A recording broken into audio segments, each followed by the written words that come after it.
그러니까 이제 어쨌든 지금 약간의 결론성 말씀을 하신 거고, 우리 이제 정봉민 선생님도 결론성 말씀을 좀 하시고, 나도 하고 이러고 이제 끝내는 걸로. 예. 그렇게.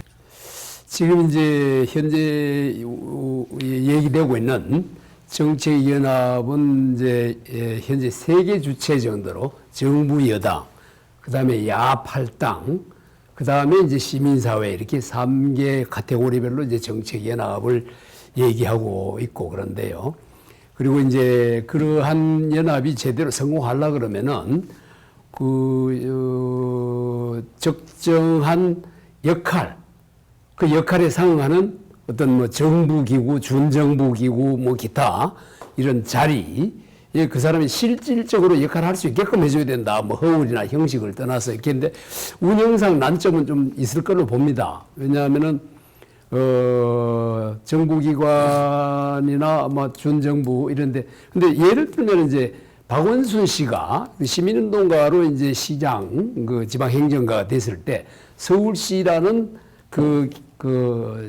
조직을 거기에 적정한 그 시민사회의 여러 가지 운동을 한 사람들을 많이 기용을 하고 새로운 어떤 정책적 어프로치를 그 평가에 대해서는 뭐 어떻게 모르겠습니다만은 굉장한 노력을 했던 사례가 있고 그런 것에서 어떻게 우리가 참고할 부분이 많이 있고 이런 사람들의 역량을 배치하는 장소가 중앙정부에 뭐 이렇게 골격화되어 있는 조직에는 뭐 자리가 여의치 않다 하더라도 어떤 적정한 그러한 정부 산하기관 기타 등등의 그 역할을 그 사람들이 말씀처럼 지금 죄송한데 끊어서 죄송한데 제가 해보니까 인사에는 그 공무원들이 가지고 있는 그런 매뉴얼에 나와 있는 기준들이 있어요.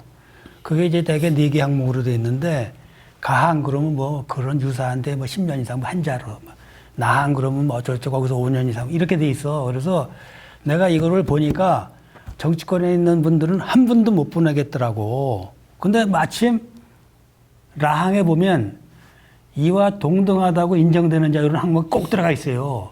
그러니까 제가 인사했던 정치권에 있는 분들은 100%가 김용소가 자격이 있다고 인정했기 때문에 간 거야. 그 얘기는 바꿔서 얘기하면 정치가 중요하고 우리가 정권을 정치 세력이 잡았기 때문에 우리가 보낼 수 있으면 보낸다 이거예요. 아까 하셨지 픽스된 자리들은 안 되지만 일단 인사 수요가 있는 데는 그래서 이제 그거는 우리가 하기 나름인 거고 어쨌든 지금 이제 저도 좀 약간 마무리 비슷하게 좀 정리해서 말씀을 드리면 첫 번째는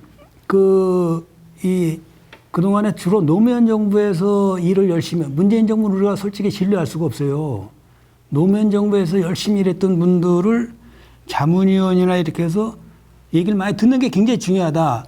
지난번에 그 정세현 장관님이 통일부 장관님이 그 뭐 유튜브 방송에 출연했는데 그 유튜브 방송 사회자가 아니 정세현 장관님이 지금 뭐가 연세도 저가신데 직접 전화를 해가지고 내가 꼭 한번 나갈 테니까 나를 출연시켜라 해서 나왔다는 거야. 이제 말하자면 왜 저분을 모시게 됐냐 하니까 정세현 장관님이 내가 꼭 나가야 되겠다 해서 갔다는 거야.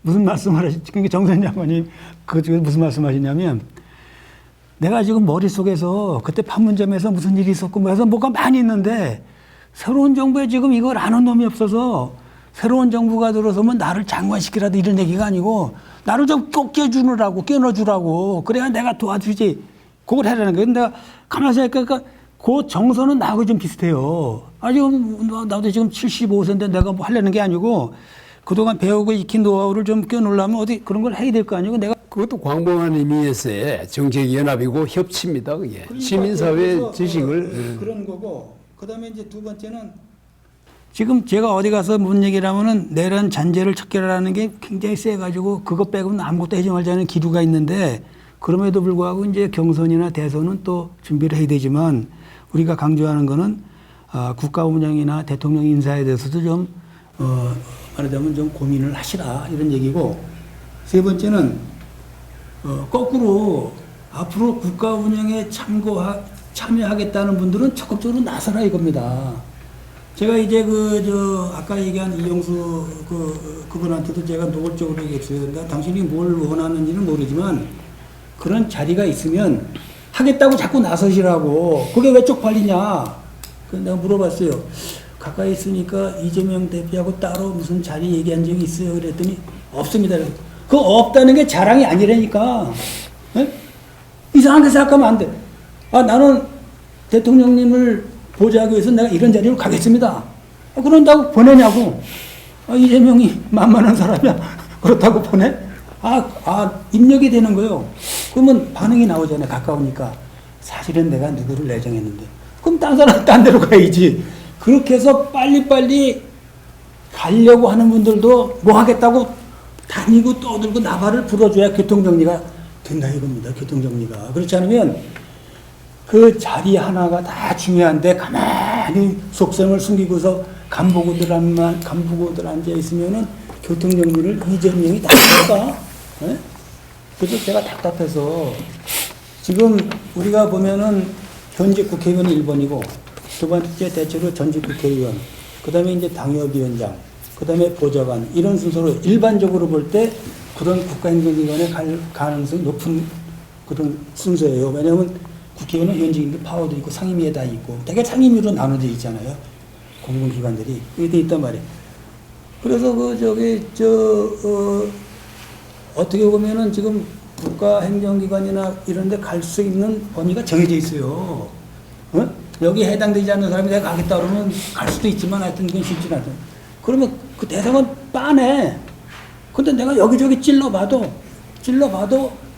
어디 가겠다고 하는 놈이 없어. 그래서 그게 무슨 뭐 미덕이냐 그게. 어? 대통령이 정권 잡았는데 거기에 복무하겠다는 사람은 어느 자리가 필요한데 나는 이런 자리로 가겠다고 하지 않는 게 무슨 미담이냐고. 어? 아니 뭐 그런 각 인재들이 선의의 경쟁을 통해서 적재적소에 뭐 안분 배치되고 하는 것도 좋은 일이고요. 근데 예를 들어서 꼭 그런 그 자리가 아니다 하더라도 어떻게 보면 이제 비판도 있을 수 있습니다만 여러 가지 정부나 공적 기관에서 운영하는 자문위원이라든지 이런 그 자문기구 같은 것도 꽤 있어요. 그런 것들을 조금 더 실질성 있게 이렇게 운영한다든지 그 다음에 아니면은 시민사회에 조직화되어 있는 그 기구를 이것도 이제 어떤 지원에 대해서 비판이나 어떤 뭐 이런 걸 저항이 많겠지만 좀 적정한 지원을 해서 이제 자율적으로 또 이렇게 그러니까 일반적으로 얘기하면 그렇게 많이 할 수가 있는데 우리가 오늘 대통령 인사 특히 3층계 자리가 있고 특히 핵심인 청와대의 중요한 인사수석이라든지 정무수석이라든지 비서실장이라든지 뭐 정책실장은 거의 다 내가 보기엔 누가 가는 것 같고 뭐 이런 식의 중요한 자리가 제가 얘기를 해서 그렇지 많이 있단 말이에요. 그러면 나는 솔직한 얘기로 어떻게 저 자리에 사람을 어떤 방식으로 채울지가 걱정해요. 가만히 있으면 그 자리에 저 정도 누가 적임자가 나타나냐고. 그래서 거기에 갈 수 있는 조건을 가진 사람들도 정해져 있어요. 무한정으로 5천만이 아니라니까. 적어도 비원님은 이렇다. 또는 전직 의원, 또 보좌관들도 그쪽에 놀았단 말이야. 당협위원장도 다 국회의원 되려고 그러지. 또 지역에 약간 유지들이 있어요. 이 선수들. 그러면 그 사람들이 내가 어디 가겠다고 해야 이게 교통정리가 되지. 원칙적으로는 그래도 현재 공모 시스템이 운영되고 있어가지고 본인들이 이제 지원을 하고 뭐 심사를 하고 하는 그런 절차들도 있을 텐데 그걸 좀 더 활발하게. 네. 예. 방식은 반드시 공모 절차를 거칩니다. 공모 절차를 거쳐서 접수기간 다 공지해서 다 해요. 근데 그거는 필요한 형식적인 요건이고 실질적으로는 그런 경쟁을 통해서 아니 저한테 일할 때 전화 오는데 어느 자리는 누가 내정됐네 이렇게 하고도 전화 온다니까. 왜냐하면 유력자가 내정됐는데 거기다 뭐로 공모해서 서류만 내 시간만 거기서 또 접수비도 붙여야 돼요. 자, 제가 얘기하고자 하는 요지는 다 중요한 자리도 많이 있고 거기 가야 될 사람도 한정적이다. 서로 가려고 하는 게 나타나야 조정을 하고 이제 공모할 때도 윤곽이 드러나서 이렇게 하죠. 그거를 말씀을 드리는 거고 오늘 우리가 한꺼번에 다 모든 이 큰 일을 말씀드릴 수는 없고 이 정도로 마치기로 하고요. 다음번에는 아까 얘기한 그 정상옥 사장이 기후 변화에 대해서 한번 제가 간담회를 다음 주 17일 날 하기로 지금 결정이 돼 있어요. 17일 날 3시부터 5시까지. 그래서 윤여일이라고 하는 그 연구원에 있는 박사가 에너지 관련된 박사가 좀 참여하고 해서 기후변화에 대해서 정상욱 사장이 주장하는 기후변화 3천억을 투자해달라고 요청하는 그 내용이 맞는 건지 틀리는 건지 물론 제가 판단할 수 없습니다만 이거를 좀 일반화시켜서 방송을 통해서 일반화시켜서 훌륭한 분들이 좀 많이 판단할 수 있고 특히 정부에서 판단해서 뭐 잘못된 건 잘못되라고 이렇게 해서 우리가 그런 걸 활용할 수 있으면 뭐 그 좋은 일 아닙니까? 그래서 다음번에는 3월 17일 날 그건 녹화니까 얘기할 필요가 어쨌든 녹화를 하게 되어 있다는 것을 좀 고지해 드리면서 마치도록 하겠습니다. 고맙습니다. 예, 수고했습니다. 수고하셨습니다. 녹화라서 헷갈려.